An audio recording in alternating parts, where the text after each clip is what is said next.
그다음에 이제 우리가 그 마지막으로 좀 생각해 볼 주제가 있어요. 그건 뭐냐면 자 그러면 이렇게 성경 모호론도 있는데 여기 대해서 당연히 반대하는 사람도 있죠. 반대하는 사람들. 그 반대하는 사람들의 주장을 좀 정리를 한 걸 제가 좀 소개하려고 그래요. 그래서 웬그루 다음에 그 이 성경론에 보면 반대하는 사람들의 그 주장들을 좀 모아놓고 있어요. 모아가지고 그들에 대해서 이제 좀 정리를 하고 있죠. 첫 번째는 뭐냐면 성경은 오직 신앙과 행위에 있어서만 권위적이지 역사적인 사실이나 과학적 사실에 대해서는 오류 가능성을 시사한다 이렇게 말하고 있어요. 그리고 보통 이제 이렇게 주장하는 사람들은 inerrant라는 무어보다 infallible 이 말은 무류라는 단어를 이렇게 보통 선호를 해요. 그래서 잭 로저스 같은 사람들이나 맥킴 같은 사람들을 글을 읽어보면 성경은 그냥 종교적이고 신앙적인 책이다 이런 면에서 역사적 사실이나 과학적 사실에 대해서는 오류 가능성이 있다는 겁니다. 그런데 성경 모론이라는 것은 역사적 사실이나 과학적 사실에도 오류가 없다는 거예요. 이 말은 무슨 얘기냐면 성경이 종교적인 책이라고 해서 이런 역사를 왜곡하거나 혹은 과학적 사실과 모순되는 것은 아니라는 겁니다. 다 밝혀지지 않거나 아니면 초이성적이거나 뭐 이렇다는 말이지.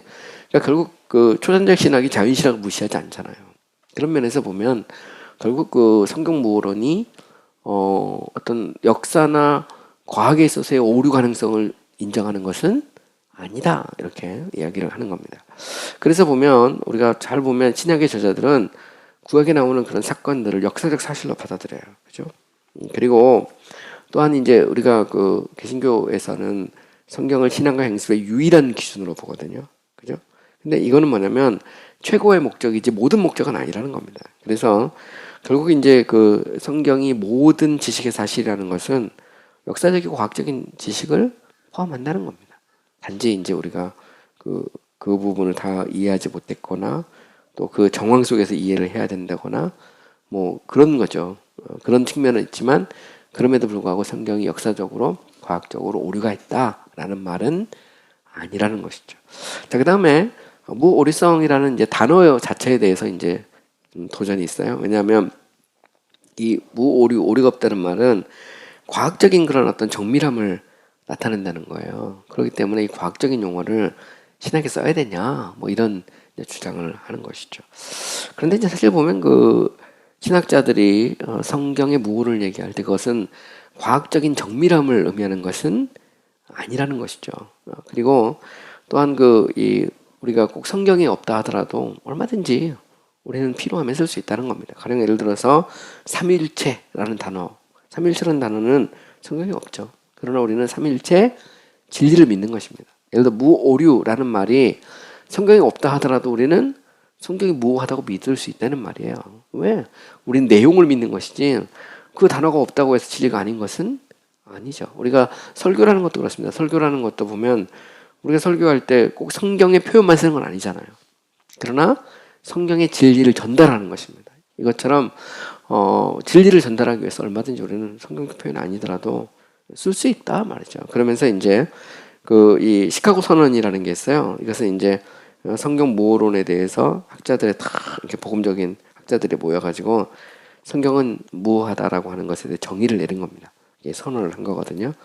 그래서 이제 여기에 보면 우리가 이제 모류 혹은 아니면 그 무오라는 단어를 뭐 좋아하든 좋아하지 않든 분명한 것은 그것이 성경에 오류가 없다는 사실을 정확무한 하나님의 말씀이라는 것을 잘 이렇게 드러내고 있다. 그렇기 때문에 쓸 수 있다 이런 말입니다. 그리고 과거에는 뭐 이렇게 infallible 이런 표현을 썼거든요. 정결하다, 순결하다, 오류가 없다 이런 말을 쓴 거예요. 여기다 in error 이렇게 쓴다고 해서 오류가 없다는 말 현대적 표현인데 그거 자체가 잘못된 것은 아니다 이렇게 주장하고 있는 것입니다. 또 여기서 또 이야기하고 있는 것은 비판이죠. 비판. 야 성경에 뭐 완벽한 사본이 어디 있느냐.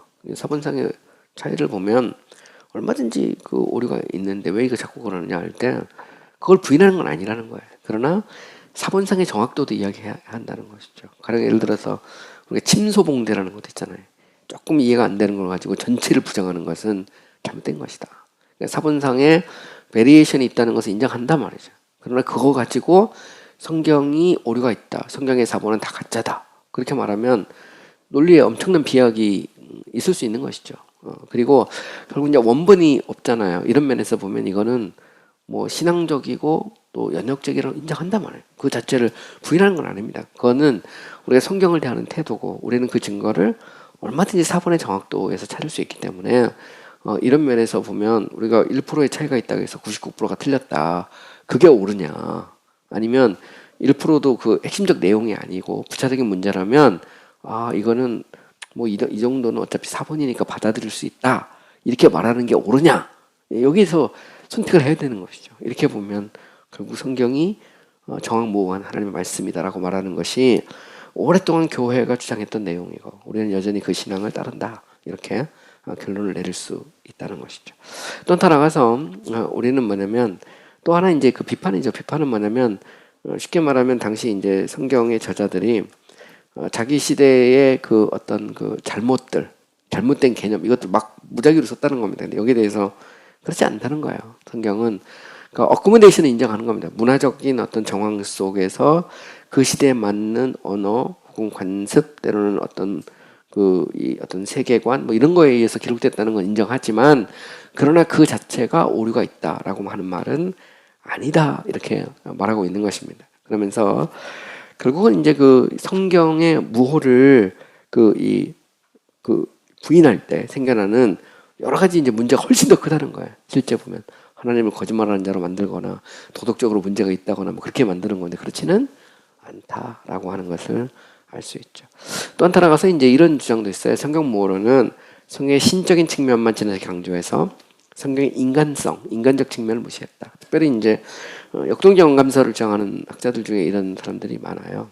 그래서 성경에 보면 뭐 성경 자체가 이미 고장난 어떤 레코드처럼 문제가 많은데 그걸 뭐 맹목적으로 믿고 신뢰하는 것보다 성경의 인간적 측면을 인정을 해야 된다 이렇게 주장하는 겁니다. 이 부분에 있어서 이제 우리는 이렇게 이야기할 수 있어요. 완전 추가적 영감도 이게 그 기계적 영감설을 말하는 건 아니거든요.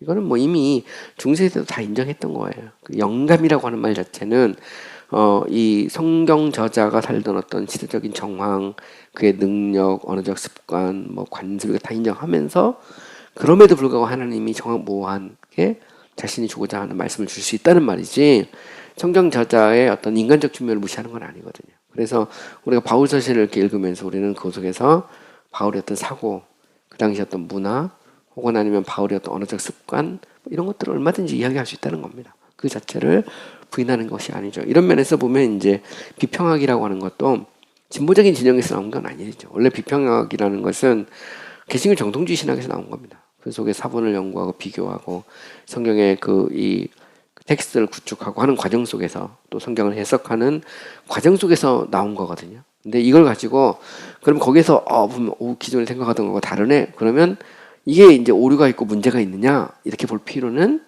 없다는 것이죠. 그건 얼마든지 우리가 해결할 수도 있고 또 그죠. 그리고 심지어는 어떤 오류가 있다고 느끼는 것도 결국 대부분 해결할 수 있고 또 여전히 해결되지 않은 문제라도 뭐 시간이 가면 또 해결될 수도 있다. 뭐 이런 그런 의미입니다. 그러면서 이제 오히려 이제 결론적으로 말하죠.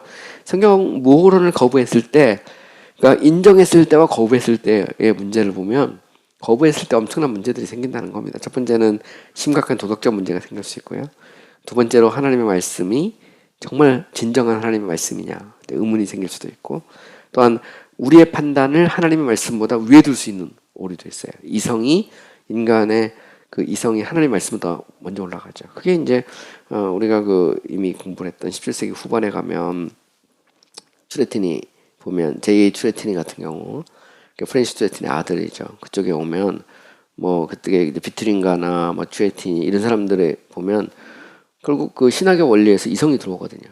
그래서 이성과 성경을 동등하게 놓고 이성에서 판단하다 보니까 결국 이제 진보주의 신학으로 넘어가는 문이거든요, 자체가 보면. 그래서 종교개혁이라는 것은 솔라스크립트라잖아요. 개신교는 그걸 그대로 이어받았고 그렇다고 해서 전통을 무시하는 건 아닙니다.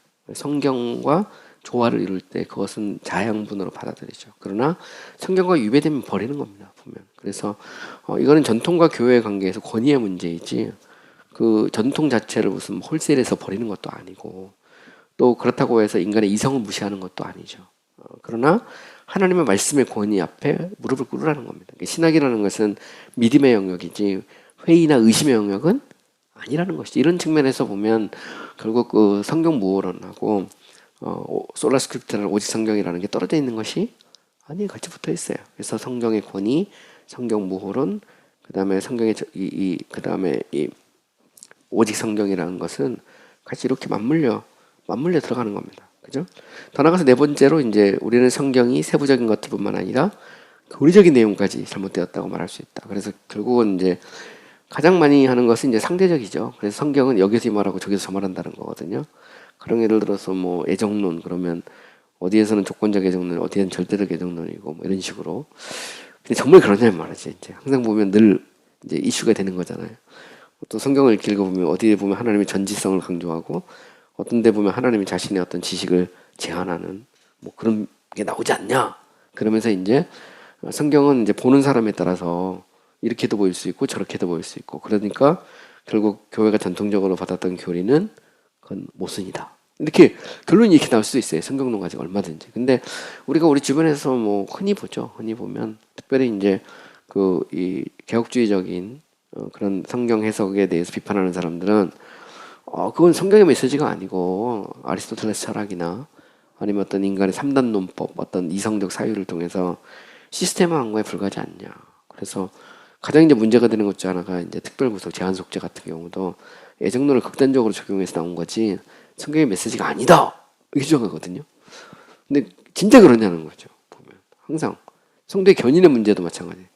성경을 보면 성경에는 구원을 잃어버린다는 말도 나오고 잃어버리지 않는다는 말도 나오지 않느냐.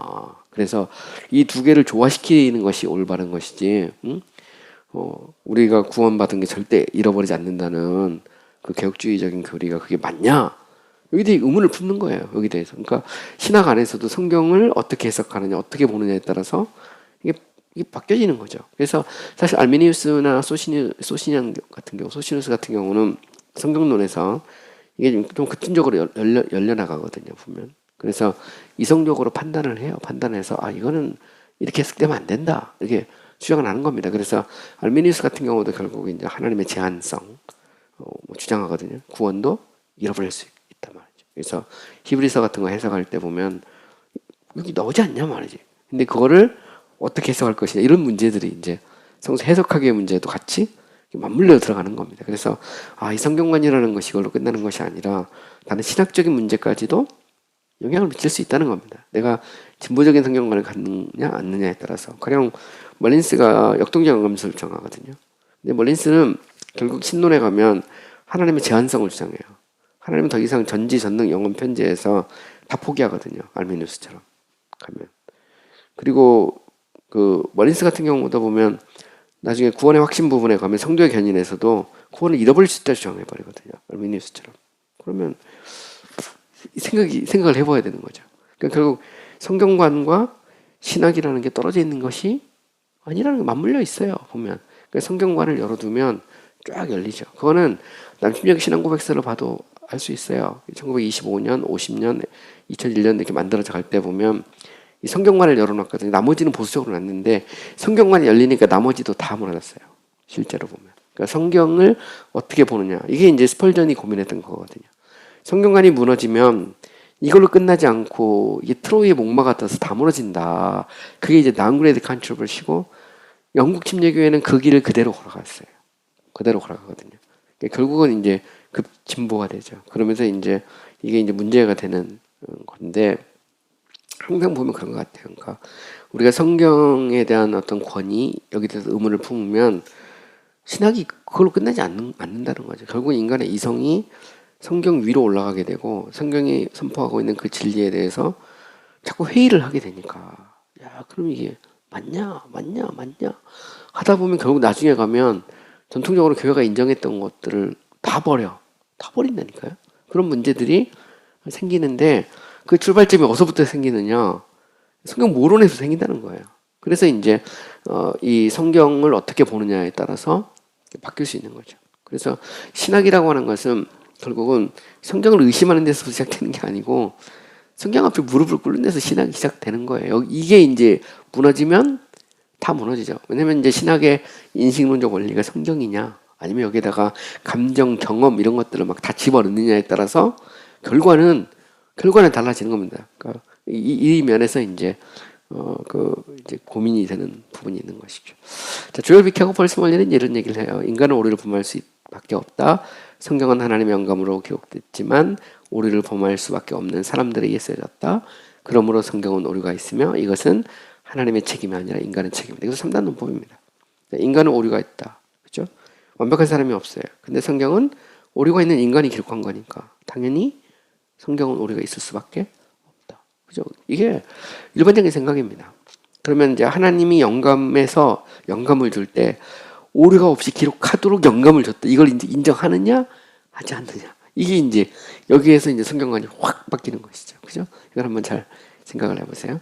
두 번째, 역사는 본질적인 것이 아니다. 성경은 종교적인 책이지 결함이 있을 수밖에 없는 역사적인 책이 아니다. 창세기의 창조기사는 역사적인 사실이 아니다. 이것도 재미난 얘기죠. 그러니까 성경을 역사적이고 과학적으로 볼 때 진실한 책으로 볼 것인가. 성경은 단순히 종교적이다. 그러면 종교적이라고 하는 말에는 역사나 사실, 과학적 사실에 있어서 오류가 있을 수 있다는 말이냐.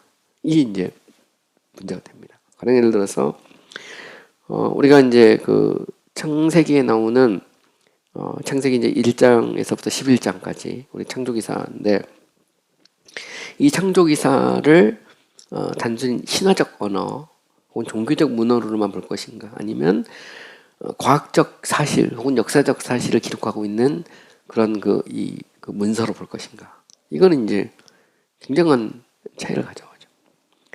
이거는 그냥 단지 그냥 신화적이고, 우리가 여기에서 얻을 수 있는 것은 어떤 성경적인 그런 어떤 신관, 어떤 인간의 타락에 대한 견해, 뭐 때로는 어떤 구원관, 이런 것들, 쉽게 말하면 종교적 교훈만 얻으면 되지 여기에 대해서 과학적 사실 여부를 따질 필요는 없다. 이렇게 이제 주장을 하는 것이죠.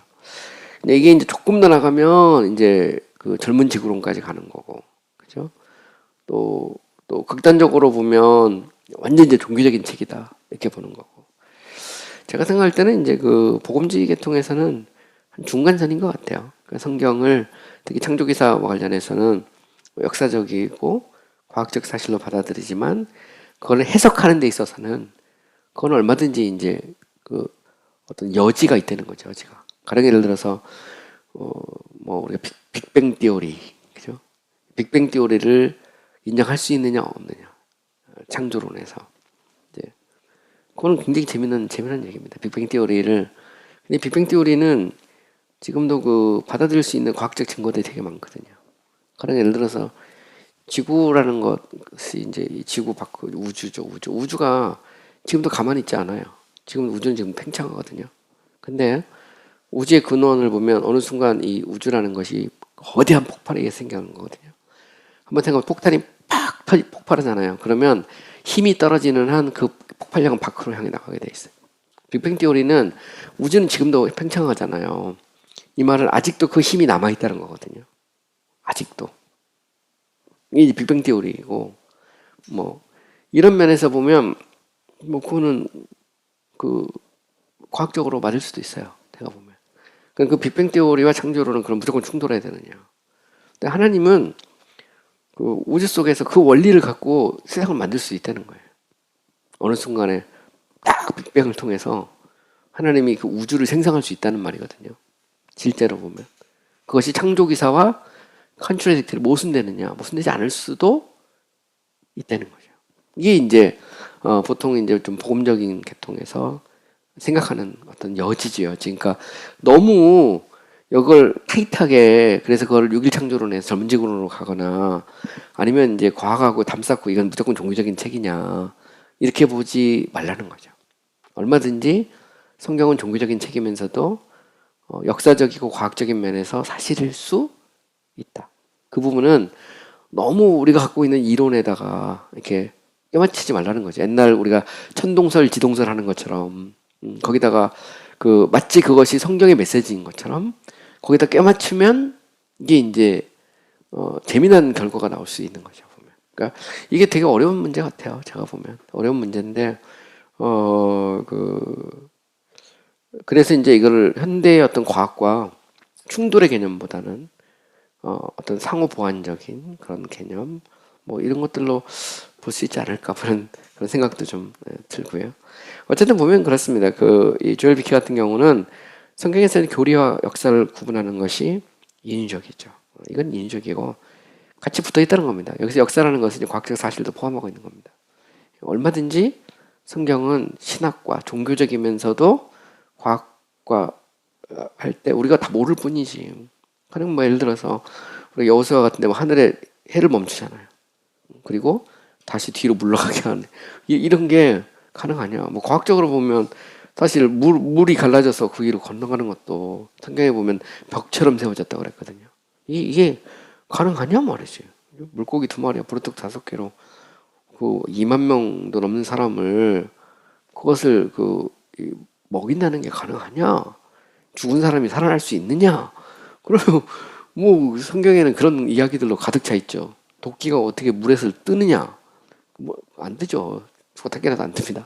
근데 그보다 더 심 올리면 뜨는 거잖아요.